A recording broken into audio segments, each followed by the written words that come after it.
On vous souhaite la bienvenue à ericlatour.com. Vous le savez, c'est les élections municipales dans quelques jours.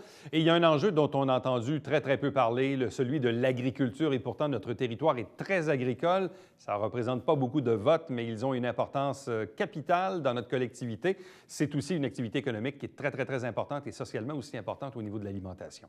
Mais d'abord, on vous parle de santé. On célèbre les 40 ans de la clinique médicale d'Iberville, devenue aujourd'hui le Centre Medi-Soleil.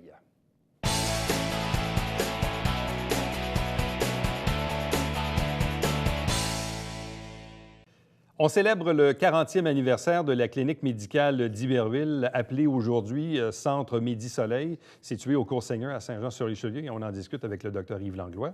Bonsoir et bienvenue. Bonsoir. C'est 40 ans d'histoire et une histoire aussi parsemée de faits quand même assez intéressants. En fait, il y a la portion avant 1977 et après, il y a la portion clinique médicale d'Iberville qui nous amène depuis 2010 maintenant à Medi-Soleil. Vous n'étiez pas là au début, mais non, presque. Bien, presque, oui. Ça fait 34 ans. Là. Dans votre cas, à vous? Oui, dans mon cas, moi, c'est ma 35e année. Bon. Qu'est-ce que vous savez de l'époque qui a précédé l'installation de la clinique médicale d'Iberville? Parlons de la présence, là, disons, de 72 à 77. Il était installé sur la première rue à Iberville. C'était en fait 5 médecins. Là. Il y avait les 3 fondateurs qui, initialement, s'étaient installés à Farnham, 3 médecins militaires. Qui s'étaient installés à Farnham, puis faute de clients à Farnham, ont migré vers Iberville et se sont installés là, c'est ça, en 1972. Et puis en 1975, il y a 2 autres médecins qui se sont joints à eux. En fait, 3 autres médecins qui se sont joints à eux, dont 2 sont encore actifs à la clinique. Bon. Et qu'est-ce qui fait qu'en 1977, c'est devenu officiellement la clinique médicale d'Iberville avec les fondateurs qu'on connaît? Bon, en fait, tu sais, ça s'inscrivait dans une ère de polyclinique. Oui.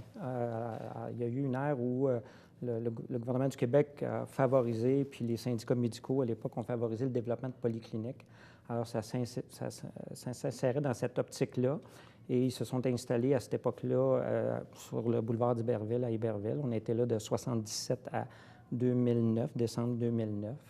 Et puis, bon, il y avait en fait d'autres professionnels qui sont des médecins spécialistes, entre autres, et certains autres professionnels comme nutritionnistes, psychologues. Bon. Qui sont les principaux fondateurs de la clinique médicale d'Iberville? Prenons une photo là, de 1977. Alors, il y avait les docteurs André Rivard, docteur Serge Brault, docteur Louis Marin, docteur André H. Dandavino, docteur Gilles Grenier et docteur Lionel Doucet à l'époque. Bon. Et parmi ceux-ci, il y en a encore qui sont actifs aujourd'hui. Oui, il y en a 2 là, qui sont encore avec nous, encore actifs. Le docteur André H. Dandavino, qui est à sa 42e année de pratique et sa 40e avec la clinique médicale d'Iberville et maintenant à Medi-Soleil, et le docteur Gilles Grenier aussi. Bon. Et de 1977 à 2009, la portion où la clinique était au 715 boulevard d'Iberville, à Iberville, à côté du Carrefour La Plante, vous êtes arrivé quelques années plus tard. Quand on est témoin, on est témoin de l'histoire, quelle est l'évolution? Parce que, bon, j'étais évidemment à votre événement la semaine dernière, on voyait des photos, entre autres, d'une époque où on avait des médecins à domicile avec des véhicules qui ont connu la vie dure, d'ailleurs. Oui, bien alors, pendant une quinzaine d'années environ, on a fait des visites à domicile sur demande. On faisait environ une centaine de visites à domicile par semaine. Et les gens appelaient le matin, on avait une centrale d'appel et les appels étaient distribués au cours de la journée. Donc, on faisait une vingtaine de visites à domicile par jour, 5 jours de semaine. Et ça s'est arrêté de faute d'effectifs. À un moment donné, il y a eu une crise d'effectifs un peu partout dans le monde médical là, pour les médecins et ça s'est arrêté à ce moment-là. Bon. Et tout au cours de ces années, s'est ajouté évidemment des médecins généralistes, mais aussi beaucoup de spécialistes qui ont logé chez vous et qui logent encore chez vous à raison de 1, de 2 ou de 3 journées par semaine. Oui, effectivement. Actuellement, on a à peu près, je vous dirais peut-être 70 des spécialistes qui ont des pratiques là, à l'hôpital et en cabinet privé qui sont à la clinique. Là. Bon. Dans l'histoire plus récente, qu'est-ce qui a motivé ce choix de déménager la clinique médicale d'Iberville du côté de Saint-Jean dans les Cours-Seigneur et d'appeler ça aujourd'hui le Centre Medi-Soleil? Bien, en fait, il y avait une question à l'époque où justement il y a certains médecins plus âgés qui voulaient prendre des retraites ou des semi-retraites et s'inscrivaient aussi dans une nouvelle mouvance, les groupes de médecine de famille. Alors, en 2007, on a décidé de devenir groupe de médecine de famille et comme c'était il y avait un groupe de médecins qui voulaient prendre des semi-retraites, puis un autre groupe qui voulait continuer à pratiquer.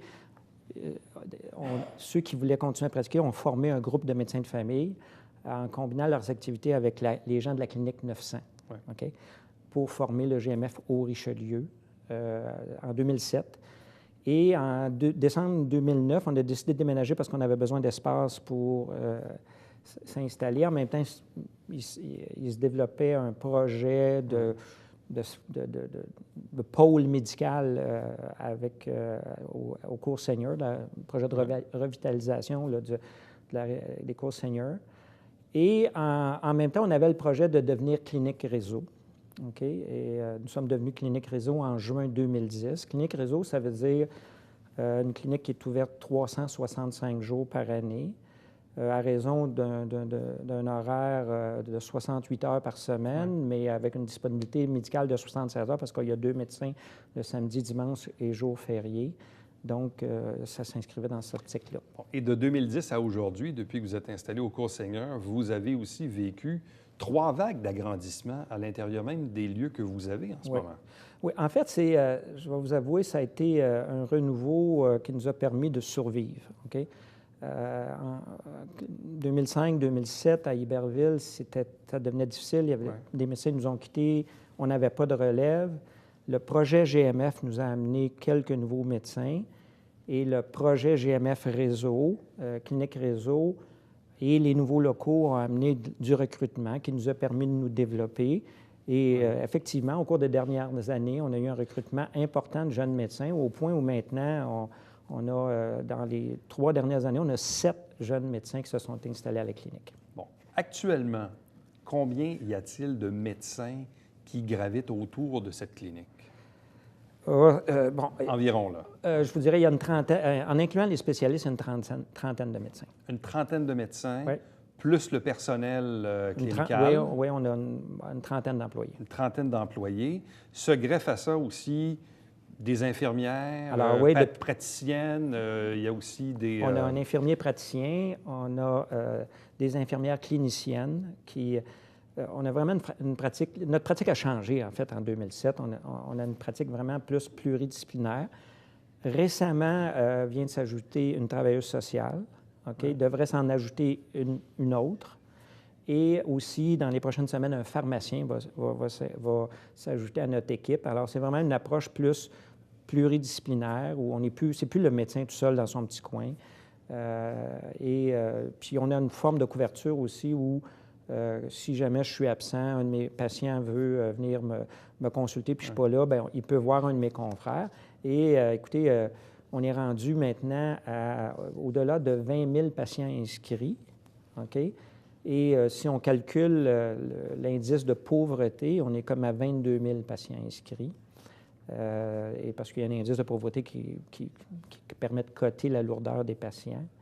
Et à notre centre rendez-vous se fait environ 50 000 visites par année, dont 22 000 visites de patients qui n'ont pas de médecin de famille dans le Haut-Richelieu. Donc, si on résume, vous avez plus de 20 000 patients inscrits au GMF. Oui.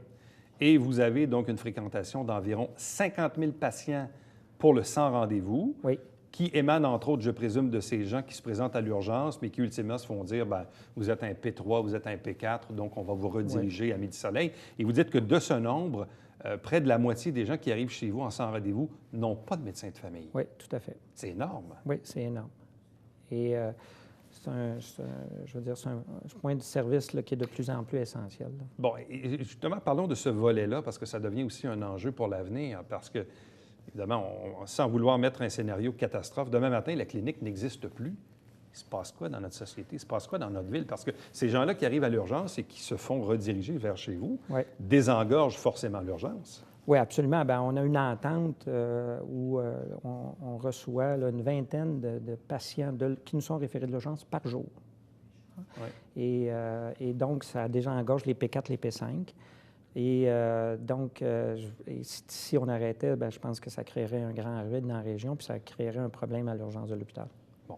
Quel est maintenant l'avenir et l'enjeu? Parce qu'on le sait, oui, mais au niveau national, il y a beaucoup de batailles plus politiques avec le ministre Barrette actuellement, mais au-delà de ça, La survie du GMF Midi-Soleil et de la clinique Réseau Midi-Soleil, elle repose sur quoi? C'est quoi les enjeux auxquels vous êtes confrontés? L'enjeu principal, c'est que le ministre a changé les paramètres là, pour évaluer les cliniques et a lancé une idée politique il y a quelques années que toutes les cliniques réseau devraient être ouvertes 84 heures semaine, OK, au Québec. Nous, actuellement, nous sommes ouverts 68 heures, mais 76 heures de présence médecin parce qu'à certaines périodes, nous doublons la présence médecin. Vous n'êtes pas très loin du 84, là. Non, sauf que le ministre a refusé notre offre là, au courant de l'été. On est revenu à la charge. Mais notre offre actuellement d'augmenter à 76 heures, en fait, c'est plus que ça en termes de disponibilité parce que, je vais vous éviter les technicalités, mais il faut rajouter un deuxième médecin à tous les soirs, OK? Et un deuxième médecin le samedi matin pour être réputé adhérer aux nouvelles normes que le ministre nous fait. Par contre, l'évaluation que les autorités font pour pouvoir arriver à offrir ce 84 heures-là, c'est d'avoir environ 20 à 24 équivalents temps plein médecins omnipraticiens. Comme vous le savez sûrement, les médecins ne sont pas tous à temps plein chez nous. Ils travaillent à l'hôpital, font de l'urgence, font de l'hospitalisation, travaillent en CHSLD. Donc, chez nous, actuellement, on évalue que nous sommes à 14 équivalents temps plein environ. Est-ce que votre statut sera révisé? Avez-vous encore du temps devant vous pour ça? En fait, on avait jusqu'au 1er octobre pour représenter une nouvelle offre. On a représenté une nouvelle offre qui ne nous permet pas encore d'atteindre le 84 heures, mais dans cette offre-là, nous sommes engagés, advenant le cas où nous aurons les effectifs nécessaires, à faire le 84 heures. Et là, vous attendez une réponse là-dessus? On attend une réponse du ministère. Bon. En terminant, midisoleil.com, parce que ça aussi, c'est une nouveauté. Il fut un temps un peu tristounet où les gens faisaient la queue le matin, beau temps, mauvais temps, pour aller chercher un rendez-vous. Puis très souvent, même on arrivait, il n'y avait plus de rendez-vous parce que l'hôpital en prenait une partie. Là, maintenant, les gens peuvent s'inscrire en ligne. Est-ce que ça fonctionne bien? Ça fonctionne très, très bien. En fait, c'est pas avec midisoleil.com, c'est avec Bonjour Santé pour l'instant. Bonjour Santé, oui, c'est ça. C'est ça. Alors, Bonjour Santé, il n'y a pas de frais pour les patients, là, contrairement à ce qu'on pense. C'est les patients qui sont référés dans un autre centre qui peuvent avoir des frais. Mais actuellement, le ministère travaille à un système unique au Québec, là, où on va attendre de voir où ça va aller, mais où les gens... Mais ceci étant dit,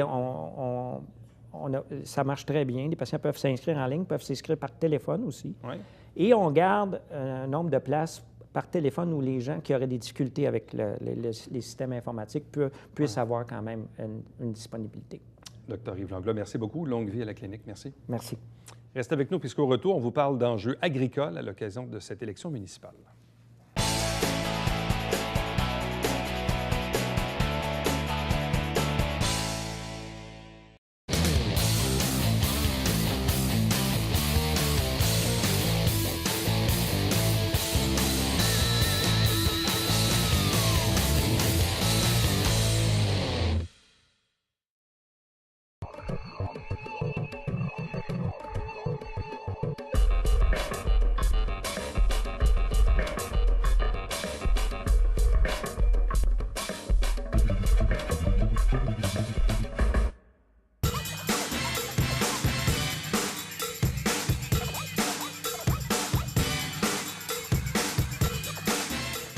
Dimanche, 9h30, Télébingo, on vous attend.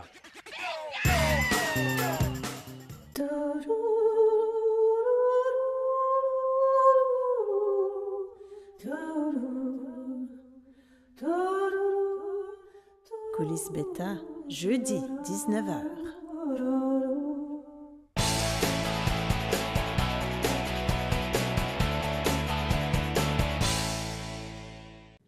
L'UPA, l'Union des producteurs agricoles, souhaite se faire voir et se faire entendre à l'occasion de cette campagne électorale municipale. Lettre ouverte des différents présidents du secteur visé ici en Montérégie. Je vous en présente quelques-uns avec nous. D'abord, Jacqueline Bisaillon, qui est président de l'UPA du Haut-Richelieu. Bonsoir à vous. Bonsoir.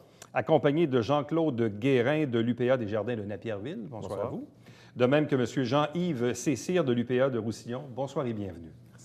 Souvent, on le dit à la blague, mais c'est pas parce qu'on rit que c'est drôle nécessairement. Mais les agriculteurs, vous occupez probablement, je prends l'exemple de Saint-Jean, 95 du territoire géographiquement parlant, mais en termes de vote, vous représentez à peine 2 des électeurs dans une élection comme celle qui va se dérouler. Donc, quel est le poids politique des agriculteurs dans une campagne électorale municipale? Le poids politique dans une campagne électorale, pour nous, c'est de parler du secteur économique de l'agroalimentaire, en fait. On fait partie de la base de ce secteur-là, qui est le plus gros employeur du Richelieu. Ça, il ne faut jamais l'oublier. Alors, l'apport économique du monde agricole est très important à ce niveau-là. Et puis, ce qu'on fait travailler les gens de la région, les gens ne s'imaginent pas, on a les supermarchés, on a le transport, on a plein de secteurs que le secteur agricole fait travailler. Alors, cet apport-là est beaucoup plus important que le nombre de producteurs en soi. Le nombre de producteurs, quand même, dans la ville de Saint-Jean est de 127, ce qui est le plus élevé dans la MRC du Richelieu. Alors, quand même, on voit de l'importance. Et on a, je crois, environ 90-91 du territoire dans la MRC qu'on occupe. Et puis, c'est le facteur le plus important sur lequel nous, on doit sensibiliser les gens. Et regardez, là, l'apport économique est très, très, très important au niveau de l'agriculture. Il ne faut pas nous oublier parce qu'on est un petit nombre. Je pense, dans le Richelieu, c'est tout près de 300 millions de revenus bruts. Juste les agriculteurs, là, quand même. Quand on regarde chez vous, dans le secteur des Jardins de Napierville, bon, on n'a peut-être pas une ville très urbanisée comme celle de Saint-Jean, mais vous avez du Napierville, du Saint-Bernard-de-la-Colle, du Sherrington, du Saint-Rémy. C'est un autre topo, mais comment ça se passe? Quel est le type de relation que vous entretenez entre les agriculteurs et les différentes municipalités de la MRC des Jardins de Napierville? Bien, nous, le Jardin de Napierville, je dirais que nos relations sont bonnes avec nos municipalités et avec notre MRC. Si on regarde, dans le fond, toute l'apport économique aussi, dans le fond, qu'on a, toute la dynamique, on a une très bonne relation, dans le fond, que ce soit l'entretien des cours d'eau ou l'aménagement. On vient d'ailleurs de terminer notre PDZA, le plan de développement de la zone agricole, qui vient d'être terminé là, qu'on va mettre en marche. Puis, moi, j'ai des commentaires positifs avec la MRC, ça travaille bien. Là. Bon, et vous êtes beaucoup de producteurs dans ce territoire-là? On est plus de 600 producteurs. Plus de 600 producteurs. De 100 fermes. Bon. Du côté du Roussillon, vous êtes combien de producteurs dans ce secteur-là? Oui, nous autres, on est 188 fermes pour 319 producteurs, ce qui veut dire 188 PME à l'intérieur d'une région qu'on peut dire très urbanisée, nous autres. C'est ça, parce que quand on parle de la MRC du Roussillon, on parle de Candiac, Sainte-Catherine, Saint-Constant, Delson, et j'en passe. Châteauguay. Châteauguay, évidemment, Léry, Mercier, bref, c'est très, très gros. Mais il y a tout le secteur qui est en dessous, Saint-Isidore, Saint-Philippe et compagnie, où vous occupez quand même un territoire important. Oui, on occupe 72 du territoire. Donc, mais comme vous dites, on représente un faible pourcentage du vote. Mais on travaille à élaborer des moyens de travailler ensemble avec les MRC, puis les élus. Souvent, quand on entend des enjeux qui émanent du monde de l'agriculture dans une ville comme celle de Saint-Jean-sur-Richelieu, c'est quand on parle de taxation foncière, et on l'a vu au cours des 10-12 dernières années avec les fusions municipales, évidemment, pour des secteurs comme l'Acadie, Saint-Athanase. Quand on est un seul propriétaire riverain sur un rang, puis qu'il y a des travaux majeurs, puis qu'on est le seul à payer la facture, ça devient parfois un peu injuste. Quelles sont les revendications actuelles des agriculteurs à l'égard de la taxation foncière? Bon, dans le Richelieu, la ville de Saint-Jean plus particulièrement, sur la taxation foncière, il a été décidé avec les gens de la municipalité en place, le conseil municipal et l'UPA, de former un comité de travail ensemble pour parler de différents problèmes, dont celui de la taxation. Sur la taxation, ce qu'on demande, c'est qu'à un moment donné, qu'il y ait un taux, qu'on ne dépasse pas un certain niveau de taxation pour le milieu agricole pour empêcher qu'il y ait un transfert vers les citoyens de la ville, vers l'agriculture, c'est-à-dire des comptes de taxes. C'est-à-dire qu'on devrait tous augmenter normalement en même temps la taxation. Si à la ville, par exemple, un citoyen, le taux de taxation augmente de 2-3 % ça devrait être semblable au milieu agricole. On ne devrait pas seulement aller sur les ventes de terres qu'on calcule pour, mettons, s'augmenter en 3 ans de... C'est que la base du calcul en ce moment... Et sur la valeur d'une vente de terre agricole. C'est ça, c'est comme vendre une maison. Oui. On prend les valeurs et là, le calcul se fait là-dessus. Oui, c'est de fausser les données. Vous savez qu'ils ne calculent pas à l'intérieur de ça une vente de ferme apparentée, de père en fils ou en fille. On ne prend pas ça parce qu'on dit, bien ça, c'est pas le vrai calcul. Alors que ça fait partie, ces enfants-là, ces jeunes-là de la relève qui achètent une ferme, S'ils n'ont pas cet avantage-là que leurs parents leur cèdent pour 50 du prix, ils ne sont jamais capables de partir en agriculture.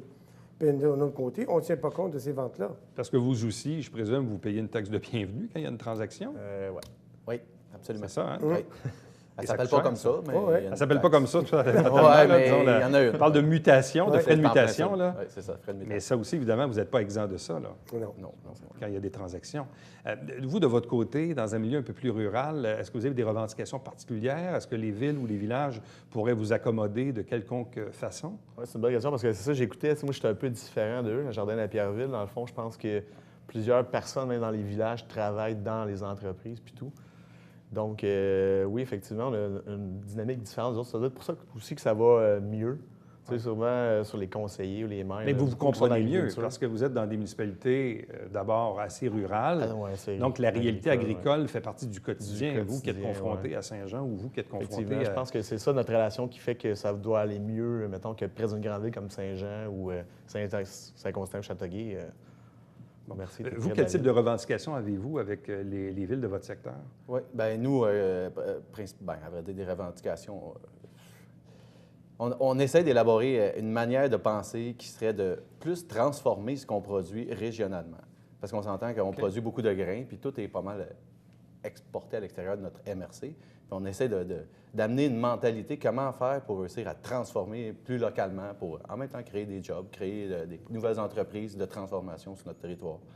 C'est une des revendications comme on dit, c'est des mentalités qu'on essaie Pour éviter des transports aussi? Bien, c'est tout pour se rapprocher, Ouais. puis éviter d'envoyer toujours la ressource à l'extérieur de notre MRC. Parce que si on prend vos produits, mais qu'on les transforme dans Localement. une distance raisonnable... Tout le monde est gagnant. Tout le monde est gagnant là-dedans, là. C'est ça, oui, c'est ça. C'en est une. Mais il y a surtout aussi là, la fiscalité foncière, là, le niveau de taxation dans notre coin, c'est en train d'exploser. Les prix des terres, il n'y a plus de limite. Fait qu'ils fixent les taxes municipales là-dessus. Donc, il va falloir trouver une manière de s'arranger et non pas de faire des augmentations comme il a failli avoir l'année dernière une augmentation de 30 de notre compte de taxes. Ça a passé à deux doigts d'y arriver. Comme vous dites, pour que tout le monde soit un peu gagnant dans cette équation-là, parce que, bon, la valeur des terres grossit, la taxation foncière qui vient avec, les frais de mutation, taxes de bienvenue. Bon, dans certains cas, on est capable de passer ça à une autre génération puis de garder ça dans la même famille, mais c'est un peu compliqué. Mais ce qui vous guette à moyen-long terme, c'est quoi? C'est qu'ultimement, ces terres-là ne soient plus des propriétés locales et appartiennent à des conglomérats qui vont finir par s'acheter des terres parce qu'on n'aura plus le moyen de se les payer. Oui, c'est un danger, mais c'est déjà commencé. C'est déjà commencé, C'est là. déjà commencé. Oui. C'est vraiment un réel problème. Et ce qu'il faut dire aussi au niveau de la taxation, c'est que nous, nos terres agricoles, on calcule sur notre outil de travail. Vous savez, une usine à Saint-Jean est taxée sur sa superficie extérieure et non sur l'équipement à l'intérieur qui sert à produire. Mais nous, on va taxer nos terres agricoles à grandeur, alors que c'est notre outil qui nous sert à produire pour gagner notre vie.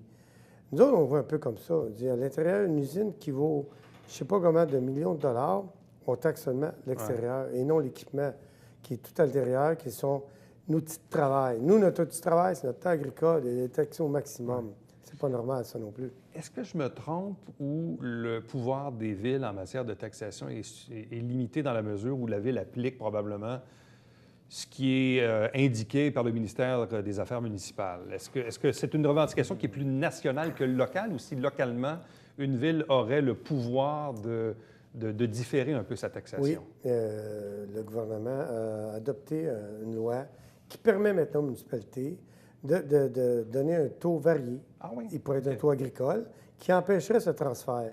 Sauf que les municipalités ne sont pas très chaudes à l'idée d'utiliser. Elles sont libres de le faire ou pas. Et c'est pour ça que ça devrait être au niveau national. Je vais vous donner un exemple. Dans le Richelieu, sur 3 municipalités, il y en a une qui décide, OK, je vais protéger mon monde agricole, je vais empêcher le transfert, donc on va diminuer un taux agricole plus bas, ce qui va faire que les citoyens vont payer un peu plus. Tout le monde, ça va être égal. Il n'y aura pas de transfert vers le milieu agricole. Mais les 2 municipalités voisines ne le feront pas, peut-être pour protéger leur poste aux prochaines élections, je ne sais pas. Ça crée un Les déséquilibre. personnes vont aller Ouais. s'établir, là. Quelle C'est municipalité ils vont choisir, vous pensez? Ils vont choisir ceux qui ne l'ont pas fait. Alors, ça ne fonctionne vraiment pas. Le gouvernement du Québec a comme pelleté en avant le problème et en disant, bien, regardez, aux municipalités, vous avez maintenant le pouvoir de protéger Ça ne donne rien. Il c'est faut ça. que ce soit fait au niveau national, vraiment. Vraiment. Croyez-vous, M. Guérin, que votre sortie publique en fin d'octobre va avoir un certain effet, une certaine écoute, prêter l'oreille au monde municipal? Bien, peut-être, mais puis en fait, tu sais, on parle de taxation. Là, tu sais. Moi, je trouve personnellement que la taxation municipale, c'est comme devenu une subvention aux municipalités. Là. Tu sais, dans le fond, tout a été pelleté par en avant. Le gouvernement, on ne paye plus pour l'entretien des cours d'eau. Tu sais, dans le fond, le remboursement de taxes va payer ça. On ne paye plus pour l'entretien des routes. Le remboursement de taxes va payer ça. Tu sais. Ils font de l'argent et les terres montent. Fait que même les municipalités ils ont tellement d'argent que, qu'est-ce qu'on fait avec l'argent? Tu sais? On ne peut pas même baisser le taux de taxation de nos citoyens. Ils vont être contents. De toute façon, on va chercher plus d'argent avec l'agriculture dans le remboursement de taxes. On est correct. Fait que, tu sais, ça va aider les villes, ça va les faire développer plus. Mais tu sais, en réalité, ça ne nous avantage pas. M. Cécile, est-ce que vous croyez un peu que vous êtes les grands oubliés de cette campagne électorale? Oh, grands oubliés. À vrai dire, on a une place à prendre, une place que je crois qui a été un peu oubliée dans les 15 dernières années. On a une parole, un message à dire à tout le monde, puis on est là pour rester, puis on est un pilier solide de l'économie. Il ne faut pas oublier ça, qu'on représente, sans dire n'importe quel chiffre, mais un bon pourcentage de l'économie au Québec. Donc, on est à prendre en considération parce que le jour qu'on va être vraiment méprisé, on va se sentir comme pas écouté. C'est les citoyens qui vont payer. À vrai dire, c'est la facture alimentaire qui va monter. C'est ça qui va arriver un jour. Qui va guetter les gens. Bien, heureux de voir que vous êtes bien en vie, qu'il y a aussi une relève qui s'installe dans le monde agricole. À vous trois, merci beaucoup. Puis bonne chance en souhaitant évidemment que votre message soit entendu. Merci à vous. Merci beaucoup. Reste avec nous au retour. On vous présente le Babillard quotidien.